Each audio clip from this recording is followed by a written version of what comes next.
Okay, next topic जो आज हम डिस्कस करेंगे वो है कैटालिटिक प्रॉपर्टीज़। बुक से अगर आप देखना चाहें, इसका पेज नंबर है बुक पे page 52। Okay, so let's start the topic catalytic properties. Okay, catalytic properties से पहले हम कैटलिस्ट को डिफ़ाइन कर लेते हैं। As you all know, catalyst क्या होते हैं? These are the substances which change the rate of chemical reaction but remain chemically unchanged at the end of reaction. ठीक है, कैटलिस्ट क्या होते हैं? कोई भी केमिकल सब्सटेंस हो सकता है जो कि रेट ऑफ रिएक्शन को क्या करता है, चेंज करता है, लेकिन कैटलिस्ट खुद क्या रहता है, at the end of reaction unchanged रहता है, ये दोबारा से रिकवर हो जाता है। ठीक है, तो बहुत सी ऐसी ट्रांजिशन एलिमेंट्स हैं जो कि हम इनको यूज़ करते हैं एज अ कैटलिस्ट, तो इनको भी देख लेते हैं। transition metals as catalyst. Most of the transition elements and their compounds are used as catalyst. बहुत सी transition metals हैं जिनको हम as a compound catalyst use करते हैं, और बहुत से ऐसे compounds हैं जिनमें transition metals होती हैं जिनको हम transition compounds कहते हैं, उनको भी हम यूज़ करते हैं as a catalyst in various chemical reactions.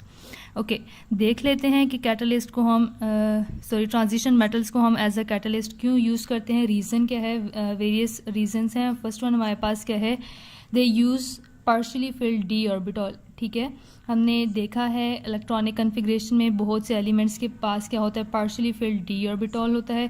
इस डी ऑर्बिटल को यूज़ करते हुए ये क्या कर सकते हैं, इनको हम यूज़ कर सकते हैं एज अ कैटलिस्ट। ठीक है, सेकेंड वन हमारे पास क्या है, formation of interstitial compounds.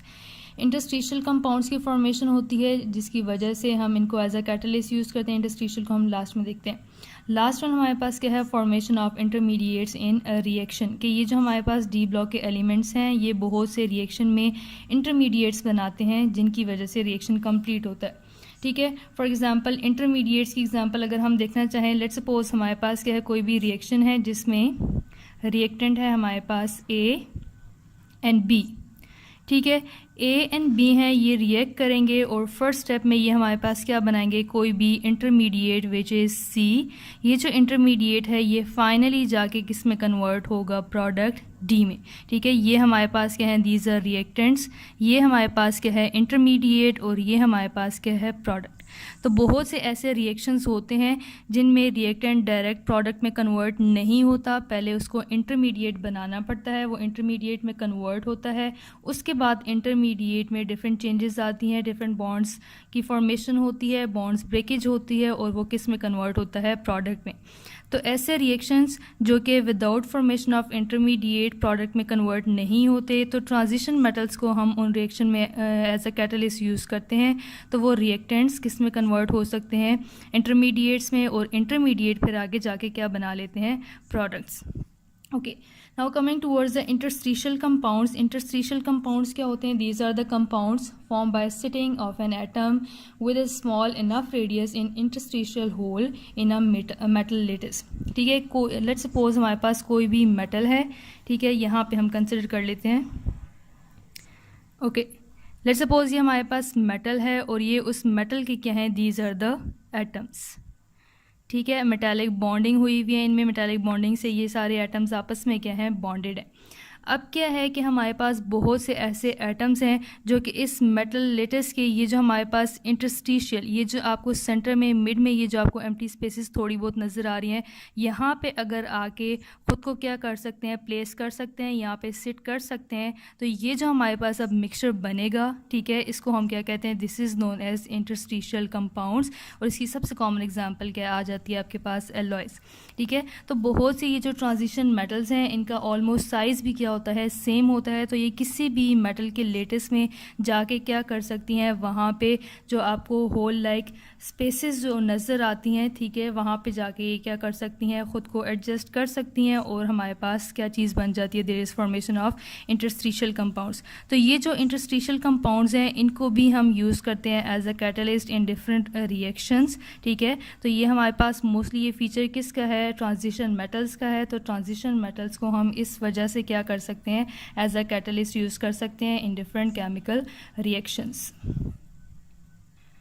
Okay उसके बाद हमारे पास एग्जांपल्स आ जाती हैं जिनमें हम ट्रांजिशन मेटल्स को यूज़ करते हैं एज अ कैटलिस्ट और ट्रांजिशन कंपाउंड्स को यूज़ करते हैं एज अ कैटलिस्ट। तो फर्स्ट वन हमारे पास क्या है, ट्रांजिशन मेटल है विच इज़ आयरन। इसको हम यूज़ करते हैं इन हैबर्स प्रोसेस। हैबर्स प्रोसेस वो प्रोसेस है जिसमें अमोनिया की फॉर्मेशन होती है।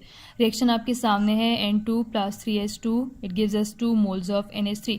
यहाँ पे ये जो हमारे पास आयरन है ये फाइनली डिवाइडेड आयरन हम यूज़ करते हैं, तभी ये रिएक्शन आगे जाके किस में कन्वर्ट होता है, रिएक्टेंट्स प्रोडक्ट्स में कन्वर्ट होते हैं।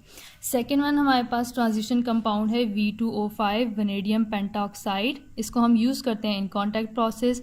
कॉन्टैक्ट प्रोसेस क्या है, production of H2SO4 sulphuric acid की प्रोडक्शन को हम क्या कहते हैं, कॉन्टैक्ट प्रोसेस। इसमें एक स्टेप होता है जिसमें हमने सल्फर डाइऑक्साइड की ऑक्सीडेशन करनी होती है और ये किस में कन्वर्ट होता है, सल्फर ट्राइऑक्साइड में। इसमें जो हम कैटलिस्ट यूज़ करते हैं वो कौन सा है, transition compound which is V2O5 vanadium pentoxide. उसके बाद एक और हमारे पास ट्रांजिशन कंपाउंड है टाइटेनियम क्लोराइड। इसको हम यूज़ करते हैं फॉर पॉलीमराइजेशन ऑफ ईथीन। ठीक है, ईथीन के हम नंबर ऑफ मॉलिक्यूल्स लेंगे और उनको एक लॉन्ग चेन की फॉर्म में कन्वर्ट करते हैं जिसको क्या कहते हैं, पॉलीमराइजेशन। ठीक है, ये आगे नेक्स्ट चैप्टर्स में ये टॉपिक आएगा तो उसमें आप इसको पढ़ेंगे डीपली। ओके इसमें क्या होता है, हम n number of ethene molecules लेंगे और ये इसको हम in the presence of titanium chloride as catalyst किस में कन्वर्ट कर देंगे, पॉली ईथीन में। लॉन्ग चेन हमारे पास बनेगी जिसके आगे फिर डिफरेंट यूजेस हैं। ओके उसके बाद हमारे पास आ रहा है ट्रांजिशन एलिमेंट्स हैं, मेटल्स हैं, निकल, प्लैटिनियम एंड प्लाटिनियम। इसको हम यूज़ करते हैं for hydrogenation reactions. Hydrogenation reactions क्या होते हैं, इसको हम ये ऑर्गेनिक रिएक्शंस हैं जिनमें क्या होती है, एडिशन ऑफ हाइड्रोजन। ठीक है, अनसेचुरेटेड हाइड्रोकार्बन्स हैं, उनमें हम हाइड्रोजन ऐड करेंगे इन the presence of these catalyst, तो ये किस में कन्वर्ट हो जाएंगे, सैचुरेटेड हाइड्रोकार्बन्स में। फॉर एग्जांपल ईथीन है, इसकी हम हाइड्रोजनेशन करेंगे तो ये किस में कन्वर्ट हो जाएगा, ईथेन में। इसी तरह से एक और एग्जांपल है ट्रांजिशन मेटल की विच इज़ कॉपर। इसको हम यूज़ करते हैं फॉर ऑक्सीडेशन ऑफ इथेनॉल। ठीक है, इथेनॉल है, इसकी ऑक्सीडेशन जब होगी in the presence of copper as catalyst तो ये किस में कन्वर्ट हो जाएगा, एसिटल्डिहाइड में। तो ये सारी आपके पास क्या है, examples of transition metals as catalyst and also transition compounds as catalyst. Okay उसके बाद आ जाता है magnetic behaviour. Magnetic behaviour simple words में हम क्या कहें, अगर हम किसी भी सब्सटेंस को किसी एक्सटर्नल मैग्नेटिक फील्ड में रखें और वो वहाँ पे डिफ्लेक्शन शो करे, अट्रैक्शन हो या रिपल्शन हो, उस अट्रैक्शन या रिपल्शन को हम क्या कहते हैं, it is known as magnetic behaviour. Define कर लेते हैं, when a substance is placed in external magnetic field it shows different behaviours which are called magnetic behaviour. कि किसी भी सब्सटेंस को जब हम एक्सटर्नल मैग्नेटिक फील्ड में रखेंगे तो वो क्या शो करेगा, डिफरेंट बिहेवियर शो करेगा, या तो अट्रैक्शन होगी, रिपल्शन होगी। इसको हम क्या कहते हैं, this is called magnetic behaviour. Magnetic behaviour की आगे हमारे पास टाइप्स आ जाती हैं, there are 3 types. First one हमारे पास क्या है, पैरामैग्नेटिक बिहेवियर जिसको हम पैरामैग्नेटिज्म कहते हैं, diamagnetism and ferromagnetism. One by one अब हम इन तीनों को क्या करेंगे, एक्सप्लेन करेंगे।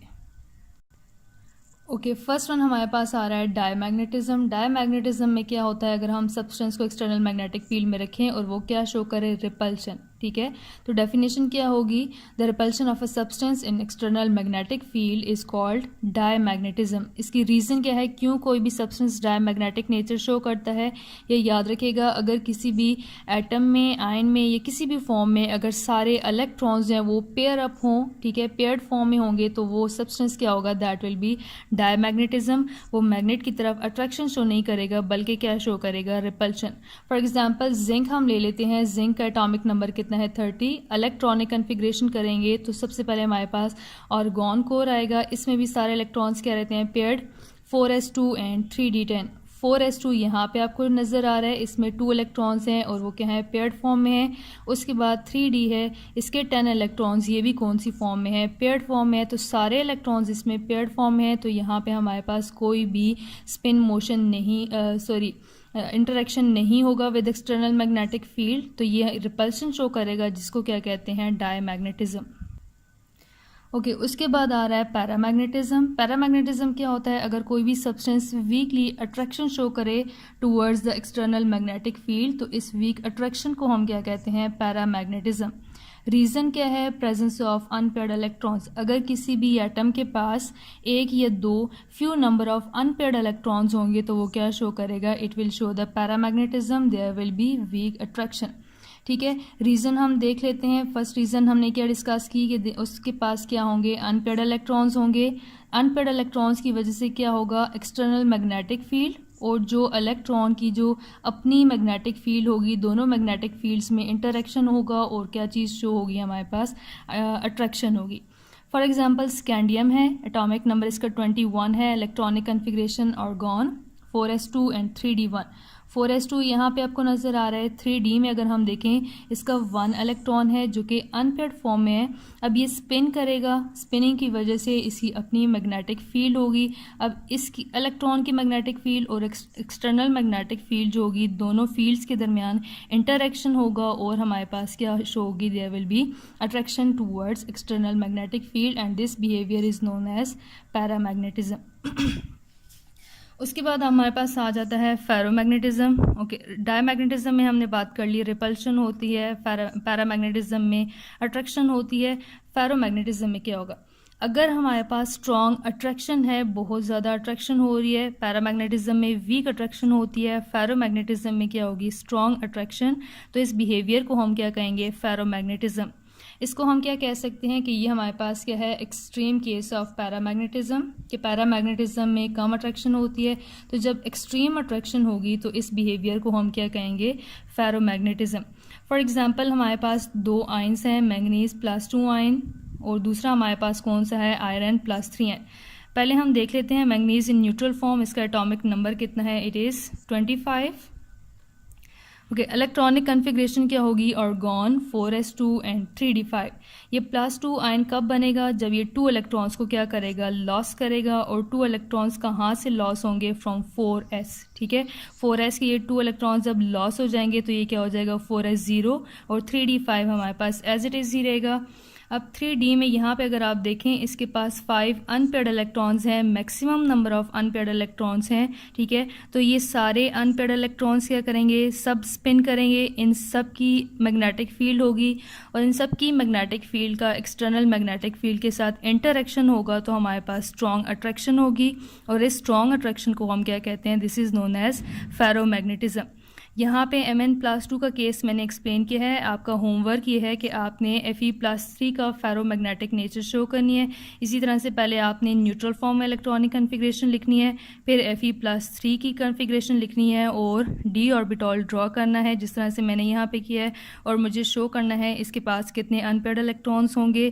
फेरोमैग्नेटिज्म ये किस तरह से शो करेगा? ओके, उसके बाद है हमारे पास अलॉय फॉर्मेशन। अलॉयज क्या होते हैं? मिक्सचर ऑफ 2 और मोर metals when they mix up with each other और रीप्लेस वन अनदर। ठीक है, ऐसा मिक्सचर जिसमें हमारे पास 2 या 2 से ज़्यादा मेटल्स आपस में मिक्सअप हुई हुई होती हैं या एक दूसरे को रीप्लेस कर देती हैं, तो इस मिक्सचर को हम क्या कहते हैं? अलॉय। और इस प्रोसेस को हम क्या कहेंगे? Alloy formation. तो बहुत सी ट्रांजिशन मेटल्स हैं जो कि क्या करती हैं? अलॉय फॉर्मेशन करती हैं। रीज़न क्या है? बिकॉज तमाम ट्रांजिशन मेटल्स का साइज़ जो होता है, एटॉमिक साइज़, वो ऑलमोस्ट सेम रहता है, तो ये ईजीली एक दूसरे को क्या कर सकते हैं? रिप्लेस कर सकते हैं। फॉर एग्ज़ाम्पल यहाँ पे हमारे पास क्या है? प्योर मेटल है। प्योर मेटल में आप देखें सारे एटम्स को मैंने ब्लैक से मेंशन किया है। ठीक है, यहाँ पे ये अलॉय कब बनाएगा? जब हम इसमें कोई भी दूसरी मेटल इसके साथ मिक्सअप करेंगे। अब ये जो ब्लू आपको सर्कल्स नज़र आ रहे हैं, ठीक है, ये हमारे पास क्या है? किसी भी दूसरी मेटल के हैं जिसका एटम का साइज़ इसके प्रीवियस जो हमारे पास प्योर मेटल है इसके एटम के साइज़ ऑलमोस्ट सेम है, तो दोनों एक दूसरे को क्या कर सकती हैं? रिप्लेस कर सकती हैं। तो ये हमारे पास क्या हुई है? This is known as alloy formation. और ये जो बना है मिक्सचर इसको हम क्या कहेंगे? अलॉय। इंटरस्टिशियल कंपाउंड यहाँ पे आप देख लें। ठीक है, फॉर एग्जांपल अगर हमारे पास क्या है? प्योर मेटल में कोई और मेटल यहाँ पे इन एम्प्टी स्पेसेस में आके अगर एडजस्ट हो जाती है तो इसको हम क्या कहते हैं? Interstitial compounds. तो ट्रांजिशन मेटल्स अलॉय फॉर्मेशन क्यों शो करती हैं? Because they have same atomic size, they can replace each other. Okay उसके बाद हमारे पास अलॉय की एग्जांपल्स हैं, brass, bronze, steel and gold. सबकी कंपोजिशन यहाँ पे गिवन है। Brass is made up of copper and zinc, bronze copper and tin, steel iron and carbon, gold और गोल्ड एंड कॉपर। ठीक है, इन सब के यूजेस यहाँ पे गिवन हैं। ये आपने टेबल भी यहाँ अपने पास नोट डाउन कर लेना है।